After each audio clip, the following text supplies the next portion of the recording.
गौदान का नियम मालूम है आपको? कितना लोग जानते हैं गौदान के नियम को? गौदान का नियम होता है, कई लोग बेटी के विवाह में गाय दान करते हैं, कई लोग कोई शांत हो जाता है तो 12वें में 13वें में गाय दान करते हैं ना, गौदान करते हैं। तो उसका नियम क्या है? गौदान का नियम होता है कि गाय को अगर दादा परदादा के लिए दान कर रहे हो, वो चले गए, शांत हो गए, उनके 12वें में, उनके 13वें में, उनके 1 महीने के बाद अगर आप दान कर रहे हो, 12वें 13वें में दे रहे हो, या कन्यादान बेटी का कर रहे हो, उसमें गौदान कर रहे हो, या तुम्हारा मन हुआ का गौदान करना है हमारे पूर्वजों, तो पहले उस गाय बछड़े को अपने घर में रखकर उसकी सेवा करना पड़ेगी 1 रात्रि 2 रात्रि, उसके बाद गौदान करो। पहले उसकी सेवा तो करो।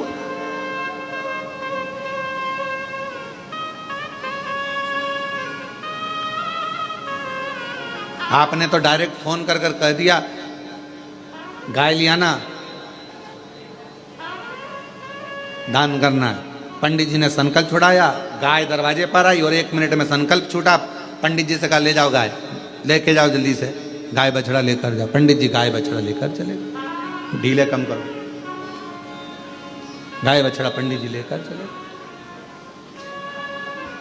ये श्रेष्ठता नहीं। तुलसा जी का पौधा घर में रखकर उसको पोषित कर कर बड़ा कर कर फिर शालिग्राम भगवान से विवाह कर कर फिर दिया। बेलपत्र का पौधा पहले बड़ा कर कर अपने घर में थोड़ा सा, नहीं ज़्यादा रख सकते तो 8 दिन 7 दिन 5 दिन 15 दिन 20 दिन 1 महीना 2 महीना 4 महीना 6 महीना जितना आपका रख सकते हो रखकर फिर किसी जगह पर लगाए। क्यों? क्या जरूरत है गुरुजी अपने घर में पौधे को रखकर फिर दान करना, अपने घर में पौधे को रखकर फिर कहीं लगवाना, अपने घर में पौधे को पहले परवरिश कर कर फिर कहीं उसको लगवाना?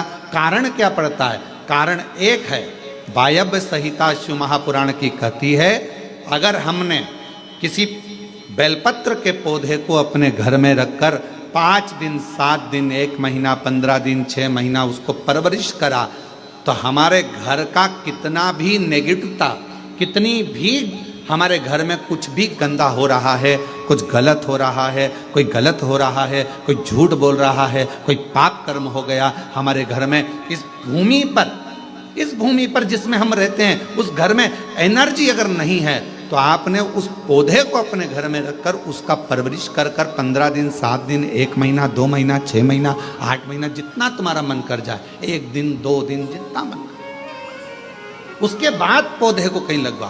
क्यों? वो हमारे घर का पूरा गलत जो भी विचार होंगे, गलत सोच, गलत विचार, गलत ऊर्जा वो पौधा ग्रहण कर लेता है। बेलपत्र का पौधा अपने अंदर उतार लेता है।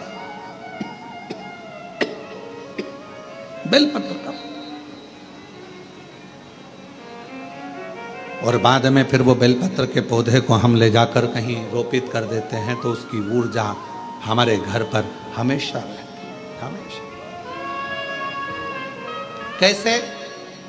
इसके सत्य प्रमाण क्या हो सकता है? तो सत्य प्रमाण का स्मरण करिएगा।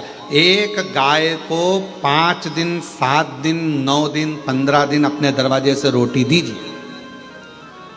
9 दिन रोज रोटी दो, 10वें दिन गाय तुम्हारे दरवाजे पर आकर खड़ी हो जाए। बोलो खड़ी होगी कि नहीं होगी?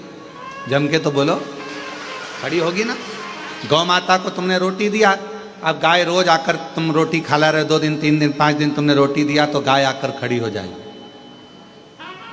एक कुत्ता को तुम्हारे दरवाजे पर रोटी देना चालू करो, 8 दिन बाद वो कुत्ता तुम्हारे दरवाजे पर बैठना चालू कर देगा। बोलो सही है कि गलत है? जम के तो बोलो, ठीक है। एक पक्षी के लिए 2 दिन 5 दिन 7 दिन अपने घर के छत पर अनाज डालकर देखो, 7 दिन के बाद पक्षी तुम्हारे दरवाजे पर तुम्हारे छत पर आना चालू करेंगे कि नहीं करेंगे? बोलो बोलो, जम के बोलो। पक्षी आ रहे हैं, गाय आ रही है, कुत्ता आ रहा है, किसी को दे रहे हो आप तो वो आ रहा है। उसी तरह जब हम हमारे घर में एक बेलपत्र के पौधे को बड़ा करते हैं और बड़ा करने के बाद उस बेलपत्र के पौधे को तुम कहीं पर भी इंदौर में रहते हो, सीहोर में आकर तुमने लगा दिया।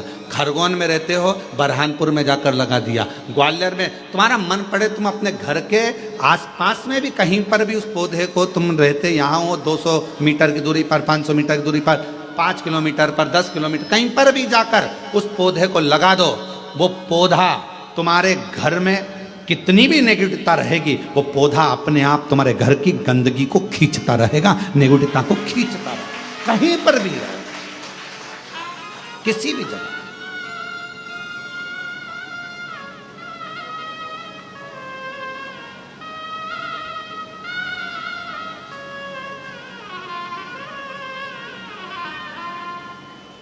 उस ऊर्जा को वो पौधा अपने पास की ऊर्जा को देता रहता है, देता रहता है। और सरल भाषा में समझो, वायव्य संहिता को, व्यास जी महाराज द्वारा रचित शिव महापुराण की वायव्य संहिता, और सरल भाषा में समझो, बेटी को शादी कर दिया, बेटी चली गई अमेरिका, ठीक है। अमेरिका में जाने के बाद, अमेरिका में पहुंचने के बाद बेटी को तुम्हारी याद आ रही कि नहीं आ रही है? जम के बोलो जरा। आ रही है। तुम्हें बेटी की याद आ रही कि नहीं आ रही है? आ रही। याद आ गई तो वो कभी ना कभी तो तुमसे फ़ोन पर बात करेगी, मम्मी कैसी हो, मैं पहुंच गई हूँ, अच्छे से हूँ, अभी कितनी बज रही है तुम्हारे इंडिया में, हमारे यहाँ तो ये टाइम हो रहा है। बेटी से बात करो उसकी, अर्थात वो अपनी ऊर्जा से तुम्हारी ऊर्जा की ओर अग्रणी। अपने घर में रखे हुए बेलपत्र के पौधे को अपन ने जो पाला है, जो अपने पौधे को पोषित किया है, बड़ा किया है, 6 महीना, 2 महीना, 15 दिन, 1 दिन, 8 दिन, जितना भी तुम रखे हो, उसके बाद तुम कहीं पर भी जाकर लगाओगे, तुम्हारे घर का जो गंदगी होगी, जो दुख होगा, जो तकलीफ होगी, वो पौधा उसको खींचते चले जाएगा और अपनी ऊर्जा देता चला, अपनी ऊर्जा। एक बेलपत्र में कितना बल है, कितना, एक बेलपत्र की ऊर्जा में कितना बल है। एक पत्र है, अच्छा है, देखिए,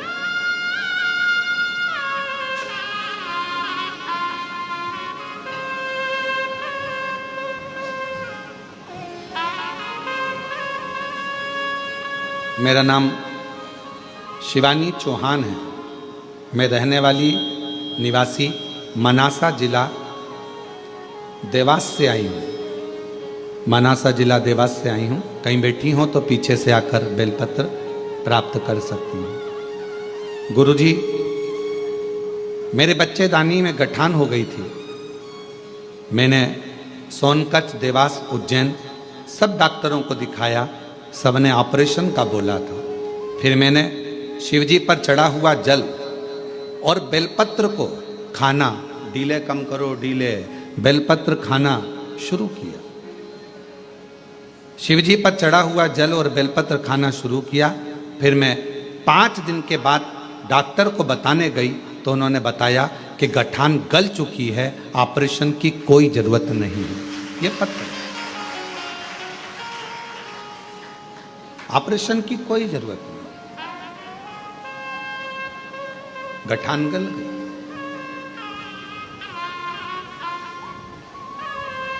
शिव कथा कहती है, शिव महापुराण की कथा कहती है, शिवजी पे चढ़ी हुई, शंकर भगवान पर चढ़ी हुई एक बेलपत्र, आप जब शंकर जी पे चढ़ी हुई बेलपत्र को लेकर अपने घर आते हो, शिवजी पे चढ़ी हुई एक बेलपत्र जब अपने घर पर आती है, भले आपने घर पर लाकर उसे रखा या खाया, 5 मिनट, 2 मिनट, 1 मिनट बेलपत्र लेकर आए, पानी के लोटे में डालकर या जल का पात्र लेकर आए और वो बेलपत्र तुम्हारे घर में पहुंची, 1 मिनट भी अगर शंकर पर चढ़ी हुई बेलपत्र तुम्हारे घर में है तो तुम्हारे घर के हजारों दुख को वो समाप्त कर देती है। एक क्षण, एक क्षण के अंदर हजारों।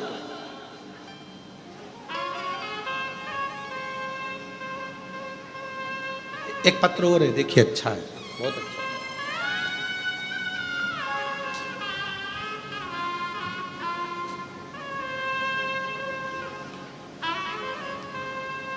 मैं ममता, पति का नाम बंटी, शहर अलीगढ़ में जयगंज की निवासी हूँ।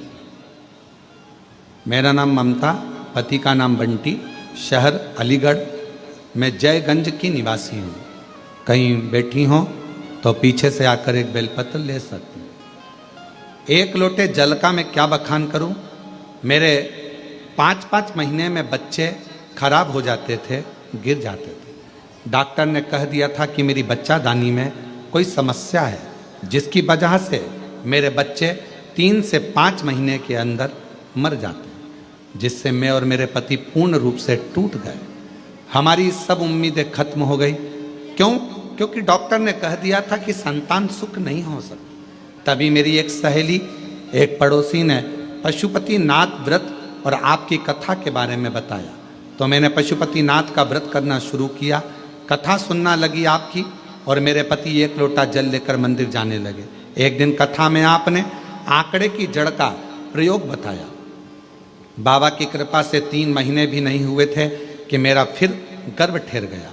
लेकिन गर्भ 4थे महीने में आते से ही पहले जैसी परेशानी आने लगी। डॉक्टर ने कहा कि तुम्हारी बच्चादानी फिर बेकार हो रही है, इसमें टांके लगाना पड़ेंगे।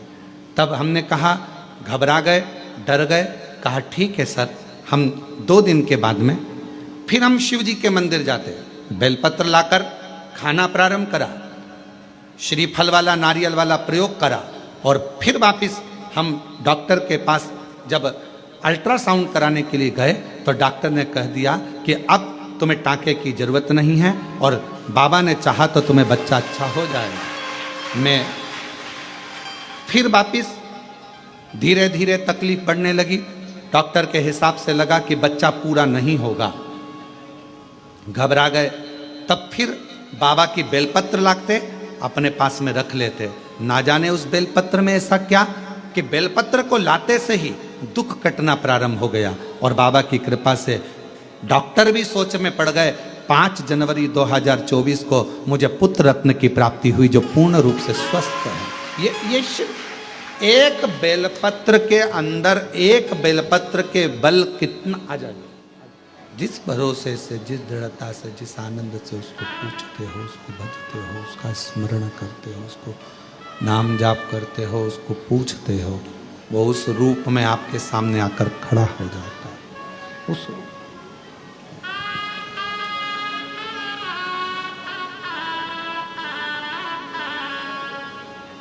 आपको लग रहा होगा कि आप शिव महापुराण की कथा सुनने के लिए बैठे हो,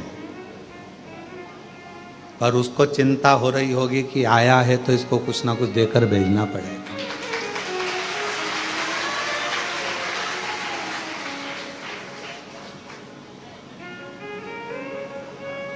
आप तो आ गए कथा सुनने के लिए कि हम कंकर शंकर का पूजन करने आए हैं, यहाँ पर 108 बार श्री शिवाय नमस्तुभ्यम बोलने के लिए आए हैं, कंकर शंकर का पूजन करने आए हैं।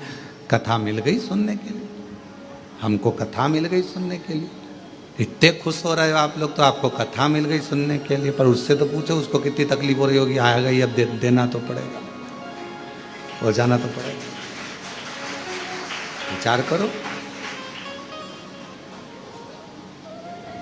उसको टेंशन है, थोड़ा आया है, देना है इसको कुछ ना कुछ।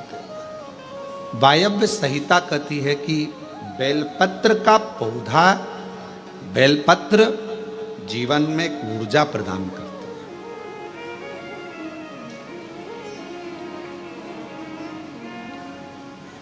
आप करके देखो, एक प्रैक्टिकल जरूर करो। थोड़े दिन अपने घर में एक बेलपत्र के पौधे को रखो, छत पर, गार्डन में, गच्ची पर, बाहर, उसकी सेवा करो, उसका जल चढ़ाओ। फुर्सत मिल जाए तो 2 मिनट बैठकर उसके पास में आप श्री नाम श्री शिवाय नमस्तुभ्यम लीजिए। थोड़ी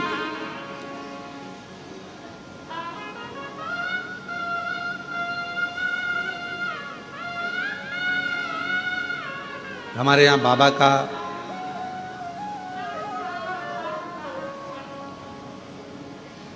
आप लोग जब पीछे ग्राउंड में जहाँ कथा होती है उस ग्राउंड से अगर उधर जाएंगे तो देखेंगे वहाँ बाबा की बेलपत्रियों की एक वाटिका है, और उस वाटिका में आसपास में आप 2 क्षण के लिए बैठकर भी अगर भगवत नाम श्री शिवाय नमस्तुभ्यम का स्मरण करते हैं तो आपको इसमें आनंद की अनुभूति होती है।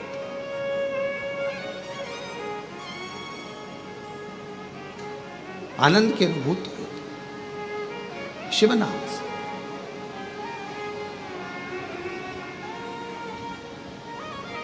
हमारे बाबा का जो पुराना वट वृक्ष है, अभी तो वहाँ के काम चल रहा है इसलिए आप लोगों को वहाँ अंदर जाने की अनुमति नहीं होती है, तो वहाँ जाने नहीं देते हैं। पर जो पुराना वट वृक्ष है वहाँ पर भी आप कभी जब वहाँ का काम पूरा हो जाएगा तो आप लोग दर्शन करेंगे। जब आप वहाँ पहुँचेंगे, बैठेंगे, वहाँ की ऊर्जा का स्मरण करेंगे तो आपको ज्ञात होगा।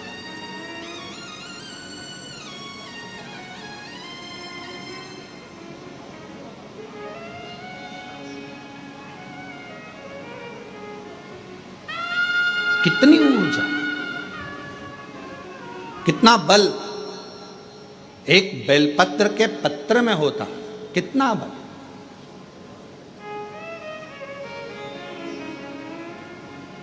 और हम सबसे कहेंगे, जिन मेरी बहनों के हाथ कंपन होते हैं, हाथ कांपते,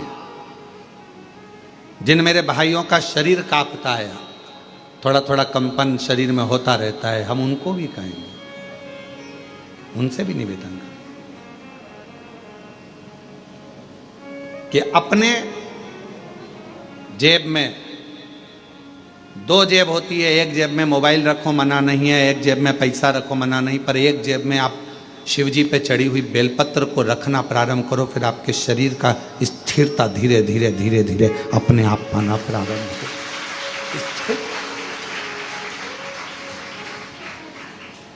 जिनका शरीर कांपता है, डॉक्टर का इलाज करवाओ। डॉक्टर शिव का एक रूप है, दवाइयाँ लो, गोलियाँ लो, जांचें कराओ, पर साथ में कहीं अगर बेलपत्र का पौधा है, बेलपत्र का वृक्ष है, उस बेलपत्र के वृक्ष की छांव में थोड़ी देर बैठकर, बेल के वृक्ष की छांव में बैठकर श्री शिवाय नमस्तुभ्यम का स्मरण करो। 8 दिन 15 दिन कर कर देखो, 16वें दिन हमको पत्र लिखकर भेजना कि तुम्हारे हाथ पैर कांपने में थोड़ी आनंद हुआ कि नहीं हुआ, ठीक होना चालू हुआ कि नहीं। ऊर्जा, एक बेलपत्र की पत्ती में वो बल होता है, एक बेलपत्र के वृक्ष में वो बल होता है जो सुख प्रदान करता है।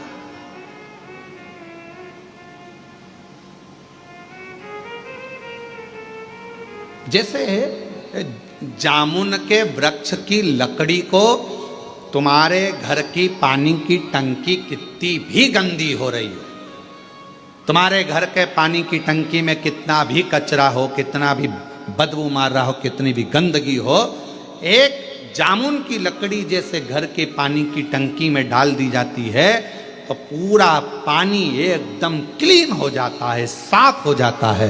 उसी तरह बेलपत्र का एक छोटा सा पत्ता भी हमारे जीवन को ना जाने कितनी सफाइयां कर देता, कितना पाप कर्म, कितना दुख, कितना कष्ट, कितनी तकलीफ है। एक बेलपत्र का पौधा, एक बेलपत्र का पत्ता हमारे जीवन को आनंद दे दे। वायव्य संहिता शिव महापुराण की कथा कर, एक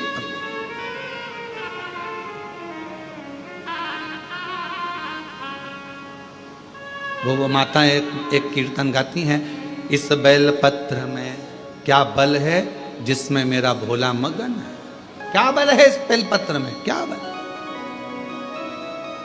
कल हरतालिका तीज रहेगी, 26 तारीख की हरतालिका तीज है।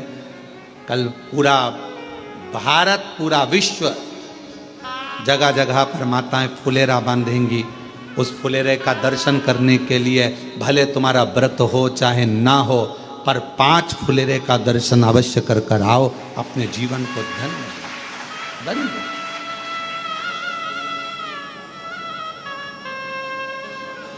धन्य करो दर्शन। यहाँ पर भी फुलेरा बनता है, व्यासपीठ जहाँ है यहाँ पर हर साल कई वर्ष हो गए बनते हुए बाबा के। हमारे घर पर भी बनता है बाबा के धाम, जहाँ जहाँ मंदिर है हो सकता है।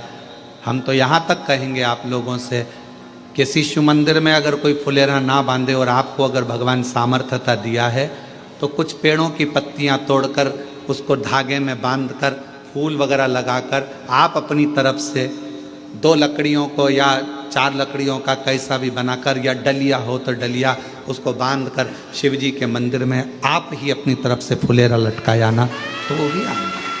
क्या लगा?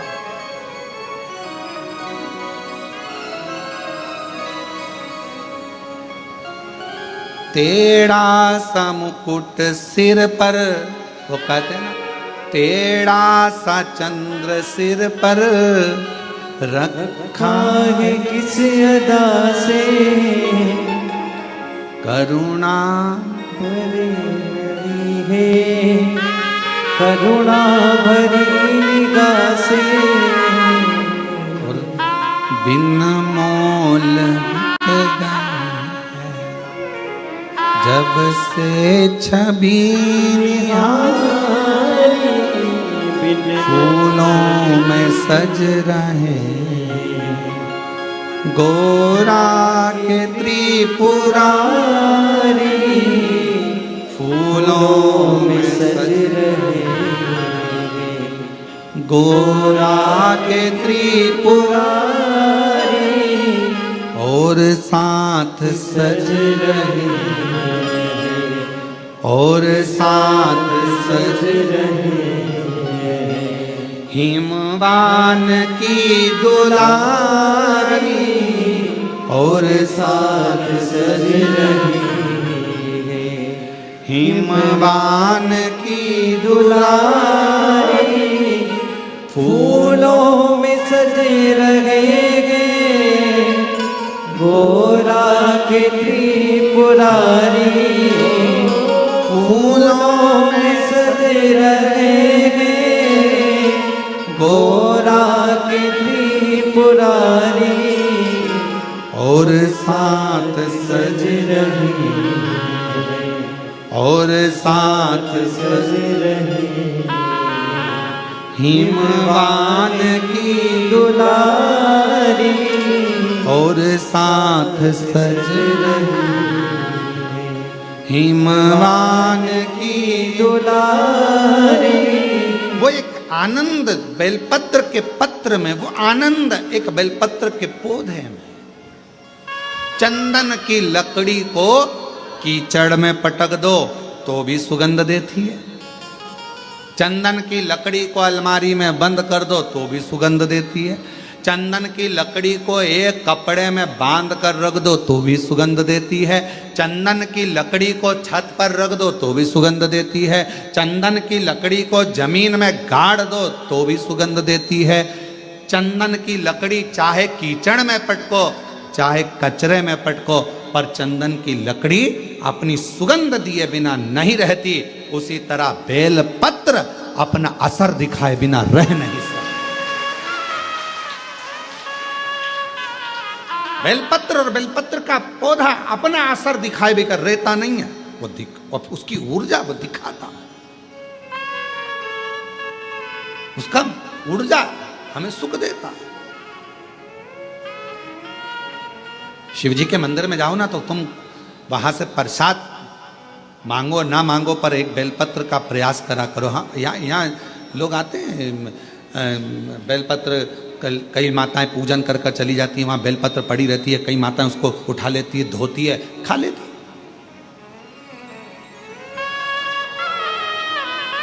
उठा लेती, खाती। कई माता यहाँ का बेलपत्र उनको लगा कि हम वो दूसरे ने पूजन करी, नहीं नहीं, बेलपत्र तो बेलपत्र है ना, शिव तो शिव है ना। किसी ने कह दिया शंकर जी के मंदिर में कौन कैसा बेलपत्र चढ़ा कर गया, कौन की क्या कामना थी, शंकर जी को बेलपत्र चढ़ा कर गया, वो बेलपत्र हम उठा कर लिया, खा लिया तो कोई कष्ट तो, अरे कौन ने कहा कष्ट? बेलपत्र अपना असर दिखाता है, कोई भी चढ़ाए कैसा भी चढ़ाए, चलो तुम जाओ बेलपत्र की बात में, लोग कह रहे हैं वो बेलपत्र हमारे ऊपर असर करेगा कि नहीं करेगा। हम एक बात कहते हैं, 10 का नोट या तुम एक काम करो 500 का नोट, कोई मुर्दे को जलाने के लिए शमशान में गए और चलते चलते शमशान के पास में 500 का नोट की गड्डी मिल गई तुमको, 500 के नोट की गड्डी, 50,000 रुपए तुमको मिल गए और तुमने वो उठा लिए। अब वो नोट निकाल कर चाय वाले की दुकान पर जाकर पूछना, भैया हमें शमशान से मिला था, चलेगा क्या? चलेगा कि नहीं चलेगा? फिर वही 500 रुपए लेकर तुम सुनार की दुकान पे जाना, क्या भैया हमें कोई अच्छी सी लौंग बता दो, हमें 5-10 हजार रुपए की, पर हमारी को गड्डी जो है, बोलो बोलो, शमशान से मिली है, तुम्हें चलेगी कि नहीं चलेगी? वो कहेगा नोट तो नोट है रे, शमशान का होए चाहे मसाण का होए चाहे व्यापार का, नोट तो नोट, 500 का नोट तो चलेगा। और पटक के गड्डी देख ले, दौड़ेगा भी, 2 मिनट में गड्डी गायब, तो पटक के देख। अब उसको क्या करना, शमशान का है कि कहाँ का है, उसको तो मतलब है नोट से। उसी तरह बेलपत्र कैसा है, कौन ने चढ़ाया, किसने चढ़ाया, कैसे चढ़ाया, आप तो बाबा का नाम लेकर श्री शिवाय नमस्तुभ्यम, मेरे बाबा इसको औषधि कर दो, मेरे बाबा प्रसाद के रूप में दे दो, औषधि कर कर दे दो, बाबा बड़ी दुखी हूँ, कष्ट में हूँ, कंकर शंकर पे से उठाया, लिया, धोया, खाया, शिव जी को समर्पित। अब उसमें भेद करना,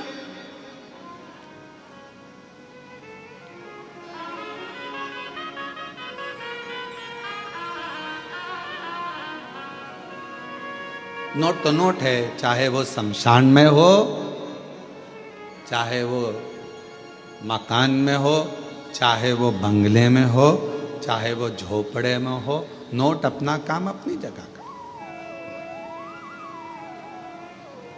इसलिए निवेदन है, भ्रम में बिल्कुल मत पड़ना, बहुत भ्रम फैला रहे हैं लोग आज के जमाने में।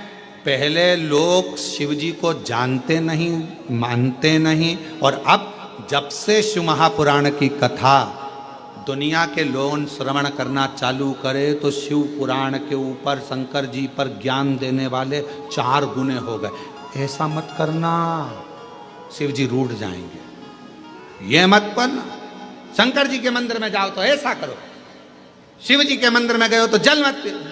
ज्ञान देने वाले शंकर जी के प्रति दुनिया ढेर सारी हो जाएगी। जब सोशल मीडिया खोलोगे, इंस्टाग्राम खोलोगे, व्हाट्सएप खोलोगे, फेसबुक खोलोगे, तुम्हें ढेर सारे मिल जाएंगे, शिव जी का ऐसा, शिव जी का वैसा। कहीं मत पढ़ो, तुम तो तुम्हारे पास में गीता प्रेस गोरखपुर की शिवपुराण लेकर आओ, घर में पढ़ो और अध्ययन करो। और जब कुबेरेश्वर बाबा की कृपा हो जाए और कभी तुम्हारे को टीवी पर कथा श्रवण करने को बाबा कुबेर भंडारी की सुनने को मिल जाए, तो उस पर स्मरण करो कि बाबा ने हमको क्या, उसको सुनो, भटकना नहीं है। जब कोई 10 तरह की बातें बताने लगे कि अपन ने सुन रखा है कि बेलपत्र खाने से रोग मिटेगा, अपन ने सुन रखा है कि शंकर जी पे चढ़ा हुआ जल हमारा कल्याण करेगा, फिर कोई ज्ञान दे तो टीवी बंद कर दो। फिर कोई कहे कि ऐसा मत करो, वैसा मत करो, तो मोबाइल में रील चैन, फिर अपने को नहीं देख, क्योंकि अपना विश्वास टूटता, अपना भरोसा टूटता। एक तरफ तो हम भरोसा कर रहे हैं कि हमारा शंकर हमारे दुख हरेगा, और दूसरी तरफ हमने किसी के मुंह से ऐसा सुन लिया, फिर हमारा भरोसा टूट गया, ऐसा करूंगी तो ऐसा हो गया, मतलब मन फिर 2 हो गए, फिर डोल गए। अभी तक एक मन था, मतलब जिससे प्रेम करा उसके प्रति तुम्हारा इतना समर्पण हो गया कि नहीं शादी करूंगी तो तेर से ही करूंगी, भले तू भेंगा होए पर तेर से ही करूंगी, चाहे कुछ भी हो, तेर से करूंगी, चाहे कहीं नहीं जाऊं, बस तेर से करूं। अब थोड़े समय के बाद मालूम पड़े, फिर मन डोल गया कि नहीं, इससे ज्यादा धन तो कहीं दूसरी जगह पर है। फिर अब निकल मन,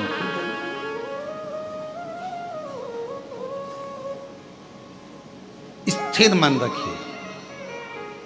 हमने कुबेरेश्वर बाबा के मुख से हमने शिव महापुराण की कथा को श्रवण करा है, और हमने उनके मुख से सुना है कि जल पीने से दुख कटेगा। कटेगा ये इतने पत्र, एक पत्र और अच्छा है, देखो।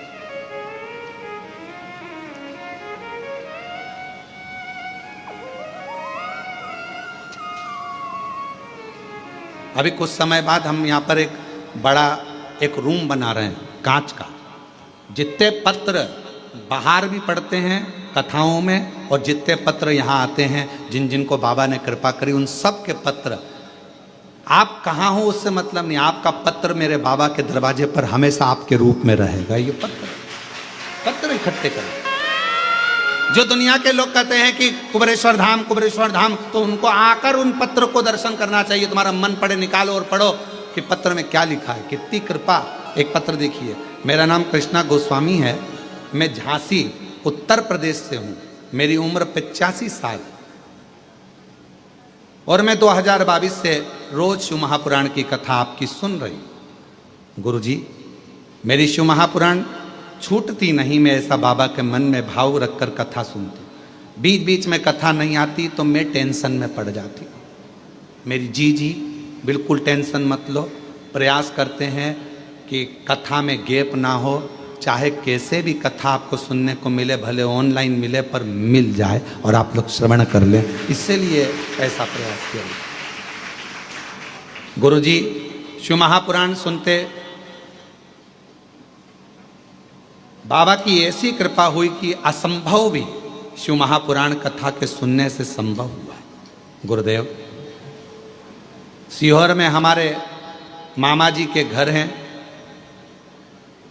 पता चला कि ऑनलाइन शिव महापुराण की कथा आपकी चल रही है। गुरुदेव,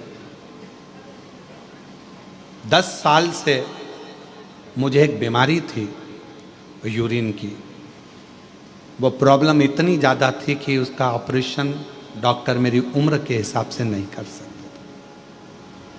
पर 10 जून को